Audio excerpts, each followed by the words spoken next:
अस्सलाम वालेकुम दोस्तों, उम्मीद करता हूँ सब खैरियत से होंगे। और अगर आपने मेरा चैनल सब्सक्राइब नहीं किया, सबसे पहले मेरा चैनल सब्सक्राइब कर दे। वीडियो शुरू करने लगे हैं। वीडियो में आज जो है ना, मैंने लकड़ियाँ पाड़नी है, जो आपको मैंने पहले भी बताया था। और अब मैं जा रहा हूँ लकड़ी उठाने के लिए।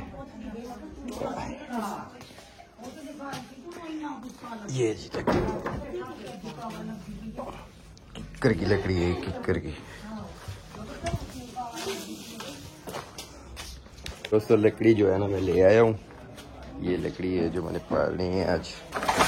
बाकी सुबह इंशाल्लाह दूसरी लकड़ी पाड़ेंगे। पहले ये कुआड़ा मेरा स्टैंड पे लगाएंगे और वीडियो चलाएंगे।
ये लकड़ियाँ ये इतनी फट चुकी हैं, अब ये और ये रहती है इंशाल्लाह।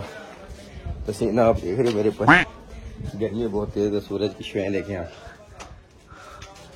देख रहे सूरज आपको, बहुत तेज गर्मी है। इंशाल्लाह चैनल को सब्सक्राइब करें, वीडियो को पूरा देखा करें। आपकी मोहब्बत को शुक्रिया। अल्लाह हाफ़िज़।